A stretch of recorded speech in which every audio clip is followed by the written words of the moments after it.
Bienvenidos sean todos a Audiolectura Cristiana. En esta ocasión continuaremos con la lectura de El Misterio de la Providencia, capítulo 3 y capítulo 4, por John Flavel. Capítulo 3. ¿Por qué debemos pensar profundamente acerca de la providencia especial de Dios? Habiendo visto cómo Dios cuida a su pueblo mediante una providencia especial, ahora encontramos que Él nos manda a pensar seriamente acerca de sus hechos, especialmente en tiempos difíciles. Hacerlo fortalecerá nuestra fe, Mateo 6:28. No hacerlo desagradaría a Dios, Salmos 28, del 4 al 5. Si uno no se fija correctamente en la providencia de Dios, ninguna alabanza podría ser dada a Dios por ello.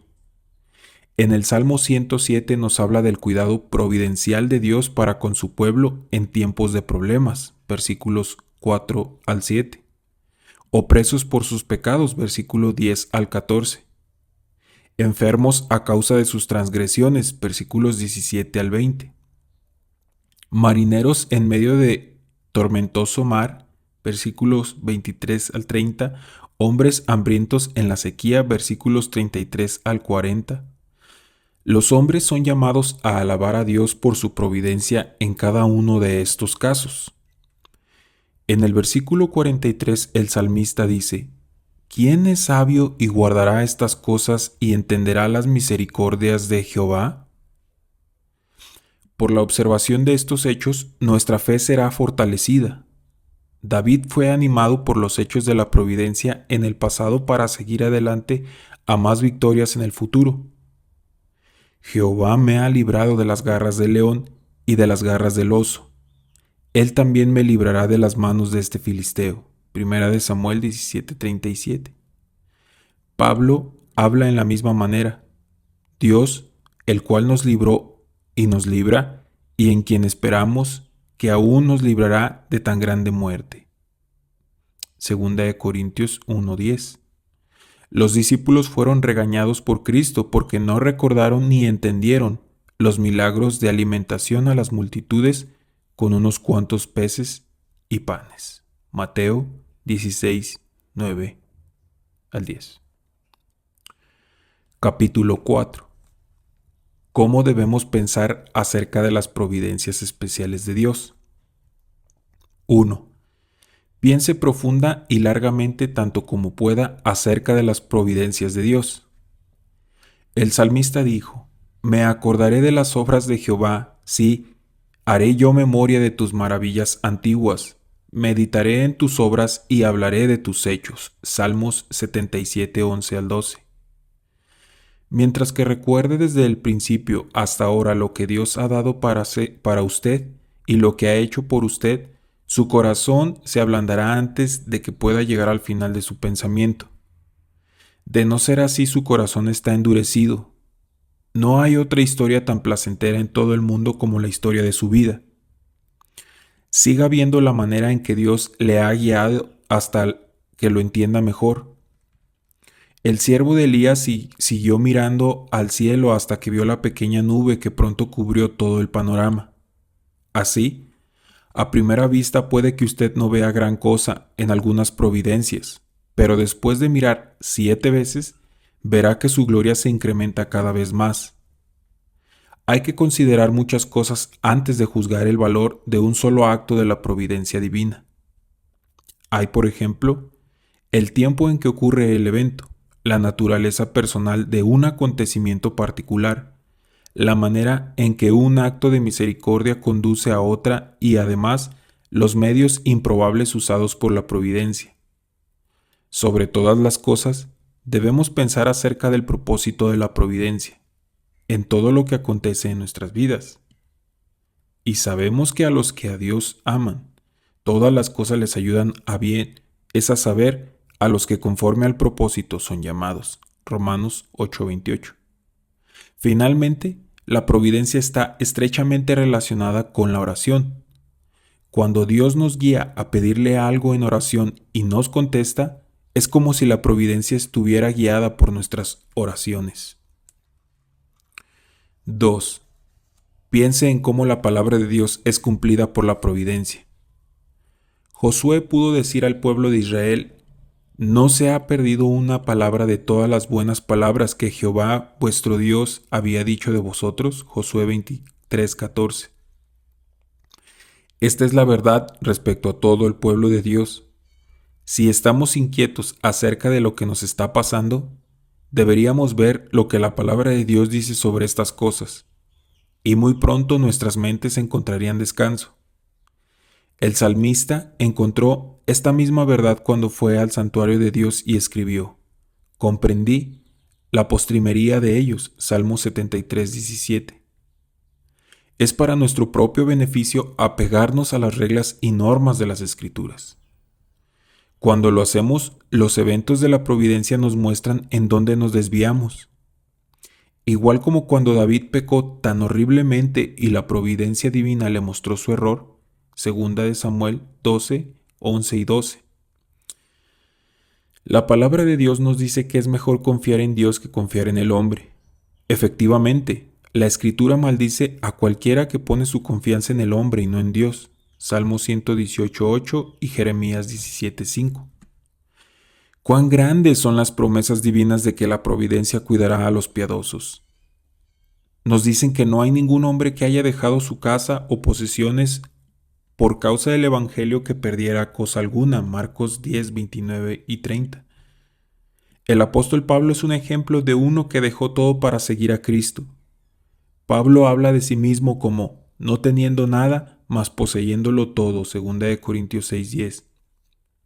Desde aquel entonces hasta el día de hoy, muchos millares han encontrado que al obedecer y confiar en las promesas de Dios, han sido suplidos con más de lo que tenían antes.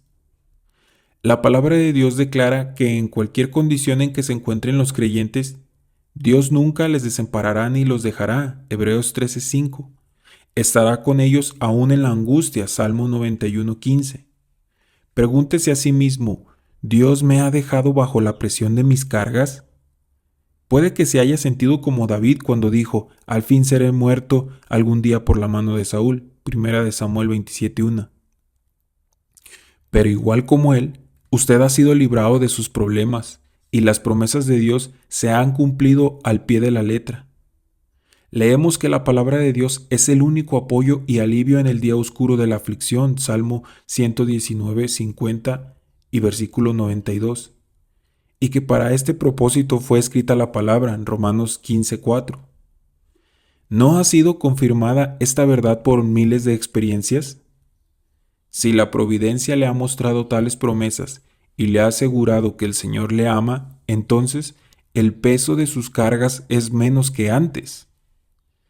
También la providencia confirma la palabra que dice que la única manera de incrementar nuestras posesiones es por medio de dar alegremente a otros como al Señor. Proverbios 11, versículo 24 y 25 y capítulo 19, versículo 17. La mejor manera para gozar de la paz y la tranquilidad mental consiste de obedecer la palabra escrita y encomendarnos en todo lo que nos concierne al Señor. Salmo 37, versículos 5 al 7 y Proverbios 16:3. No estoy diciendo que los creyentes nunca estarán afligidos. Tampoco afirmo que Dios siempre castiga cada pecado de inmediato.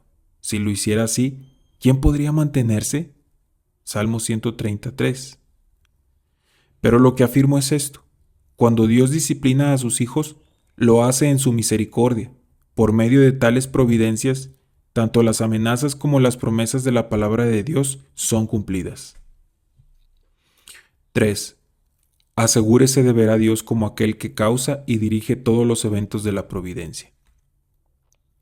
Dios es el Padre de misericordia y el Dios de toda consolación, 2 Corintios 1:3. Y su Padre Celestial sabe que de estas cosas habéis menester. Mateo 6:32. Usted solo tiene que decirle lo que necesita para estar libre de la ansiedad. Filipenses 4:6. Observe la sabiduría de la libre gracia de Dios, la cual es el medio a través del cual las misericordias divinas le llegan. Todas ellas le llegan por medio de la sangre de Cristo y del pacto de la gracia. 1 Corintios 3, 22, 23. Nunca olvide que Dios es soberano. Dios es un ser mucho más grande que usted, el Todopoderoso quien hace según le place. Salmo 115, versículo 3. Hace unos cuantos años usted ni siquiera existía. Cuando a Él le plació traerle a usted al mundo, usted no tuvo nada que ver en cuanto al lugar o la condición en la cual habría de nacer. Debemos ver también a Dios en las providencias tristes. Vea la gracia y la bondad de Dios en todos los acontecimientos tristes. Aún en los momentos más oscuros podemos ver dos clases de bondad de Dios. Primero, misericordia en no acabar con el mundo. Y segundo, misericordia en preservar a su pueblo para el mundo venidero. Entonces vea la sabiduría de Dios en todas sus aflicciones. La duración y la cantidad del sufrimiento son tales que no lo dejan a usted desamparado. Vea estas cosas y hágase la pregunta que Dios hizo a Jonás. ¿Te enojas tanto por la calabacera? Jonás 4:9. La fidelidad del Señor significa que no fallará en disciplinar cuando fuera necesario, ni desamparará a su pueblo mientras que la aplica. 1 de Pedro 1:6 y 2 de Corintios 4:9. ¿No puede ver usted más en Dios que en cualquier persona o cosa que hubiera perdido? Él es la roca de la eternidad, el mismo ayer, hoy y por los siglos. Hebreos 13:8. Podría ser que 2 o 3 días hayan efectuado un cambio triste en sus circunstancias, pero Dios es todavía el mismo de siempre. El tiempo no hace ningún cambio en él. Se seca la hierba, se marchita la flor, mas la palabra del Dios nuestro permanece para siempre. Isaías 48. 4. Despierte su corazón a fin de poder contemplar y comprender los diferentes caminos de las diversas providencias de Dios. Eclesiastés 7:14. Hay dos tipos de consuelo, el natural y el espiritual. Hay un tiempo cuando los creyentes deberían gozarse de ambos, Esther 9:22. Y hay otro cuando el consuelo natural no puede disfrutarse, Salmo 137:2. Pero no hay ningún tiempo cuando el gozo espiritual y el consuelo divino deberían dejar de experimentarse, 1 de Tesalonicenses 5:16 y Filipenses 4:4. Aún en las peores angustias que sobrevienen al creyente, deberíamos hacernos las siguientes preguntas. 1. ¿Por qué deberían tales angustias hacernos olvidar nuestro consuelo en Dios cuando son solo pasajeras y nuestra felicidad en Dios es eterna? 2. ¿Por qué deberíamos estar tristes mientras que nuestro Dios está con nosotros en nuestros problemas? La promesa, con Él estaré yo en la angustia, Salmo 91:15, debería apoyarnos en todas nuestras cargas. 3. ¿Por qué deberíamos estar tristes los que somos creyentes mientras que podemos estar seguros de que ningún acto de la providencia, no importa cuán malo parezca ser, es señal de que Dios nos aborrezca? El corazón de Dios está lleno de amor para con sus hijos, aun y cuando la faz de la providencia esté frunciéndonos el ceño. 4. ¿Por qué deberíamos estar deprimidos cuando estamos seguros de que aún por medio de estas providencias tristes Dios nos quiere hacer el bien? Romanos 8:28. 5. ¿Por qué no deberíamos pensar de nuestro gozo en Dios si el tiempo está cerca cuando nuestras tristezas se desvanecerán y ya no sufriremos más? Dios limpiará toda lágrima de los ojos de ellos. Apocalipsis 7:17. Entonces, si usted quiere conservar su gozo y su consuelo en toda circunstancia, tenga cuidado de no amar demasiado las cosas de este mundo. Piense en la segunda venida del Señor y las cosas terrenales le parecerán insignificantes.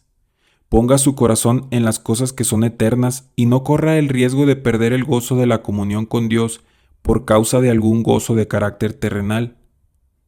Aunque tengamos más o menos de las cosas de este mundo, debemos de aprender a estar contentos. Filipenses 4:11-12. Pido a aquellos que no son creyentes que consideren seriamente estos asuntos.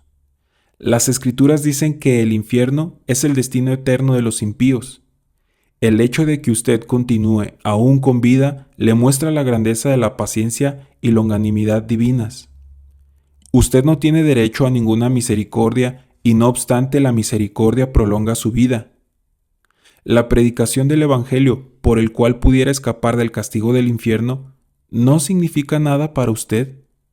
¿Qué dirían aquellos que en la actualidad están perdidos eternamente si pudieran regresar a la posición en que usted está ahora? Volviendo nuevamente al pueblo del Señor, le pido que considere las misericordias espirituales y las bendiciones que usted recibe del Señor Jesucristo. Una sola de estas misericordias es suficiente para endulzar todos sus problemas en este mundo. Bendito el Dios y Padre de nuestro Señor Jesucristo, el cual nos bendijo con toda bendición espiritual en lugares celestiales en Cristo, Efesios 1:3. Considere lo que su pecado merece realmente de Dios y lo que fue necesario para limpiarlo de él. Su pecado merece la ruina eterna y sin embargo usted disfruta muchísimas misericordias. Las aflicciones que le sobrevienen en la providencia divina son necesarias para sujetar el pecado que aún permanece en usted. Aún así, ¿no encuentra usted que todavía posee un corazón orgulloso? Considere qué tan cerca del cielo está usted. Tenga una poca de paciencia y pronto todo esto será tan bueno como su corazón deseara. Porque ahora nos está más cerca nuestra salvación que cuando creímos. Romanos 13:11. 5. Si la providencia retrasa cualquier bendición por la cual usted ha orado y esperado, no se canse de rogar a Dios. Siempre queremos las cosas de inmediato, pero las providencias tristes todavía no han tenido el efecto deseado sobre nuestro corazón. Entre más que esperemos, más dulce será cuando llegue la respuesta. Se dirá en aquel día: He aquí, este es nuestro Dios, le hemos esperado y nos salvará. Este es Jehová a quien hemos esperado, nos gozaremos y nos alegraremos en su salvación. Isaías 25:9. El niño necio corta y come la manzana verde, pero cuando el fruto está maduro, cae por sí mismo y es más placentero comerlo. Frecuentemente las bendiciones están más cerca cuando las esperanzas del pueblo de Dios están casi perdidas. La liberación del pueblo de Dios de manos de Egipto y Babilonia sucedieron así. Éxodo 2:23 y Ezequiel 37:11. En nuestro propio caso particular, quizás las bendiciones hayan sido atrasadas porque no estábamos aptos para recibirlas. De todos modos, nunca las merecemos. Las bendiciones siempre son el fruto de la pura gracia divina. Por lo tanto, siempre tenemos buenas razones para esperarlas con paciencia y con un corazón agradecido. 6. No cuestione o juzgue los caminos de la providencia. Hay cosas difíciles de entender tanto en la palabra como en la providencia de Dios. No debemos usar la sabiduría y el razonamiento terrenal al considerar la obra de Dios. El salmista intentó interpretar atrevidamente los caminos de la providencia y entonces dijo: Cuando pensé para saber esto, fue duro trabajo para mí. Salmo 73:16. Job fue culpable de lo mismo. Job 42:3. Entiendo que no hay nada en la palabra o en las obras de Dios que se oponga al sano razonamiento, pero hay algunas cosas las cuales están por encima del razonamiento humano. Por ejemplo, el razonamiento no puede ver cómo es que puede venir un bien del mal, y somos tentados a desconfiar de la providencia. Por lo tanto, tenga cuidado de no depender tanto de sus propios razonamientos y entendimiento. Nada parece más natural que juzgar las cosas por las normas humanas, pero no hay nada más peligroso. Y bien, amigos, estos fueron la lectura de los capítulos 3 y 4 del Misterio de la Providencia por John Flavel. Que el Señor les bendiga. Muchas gracias por escuchar Audio Lectura Cristiana. Que el Señor les bendiga, amados hermanos. Hasta la próxima.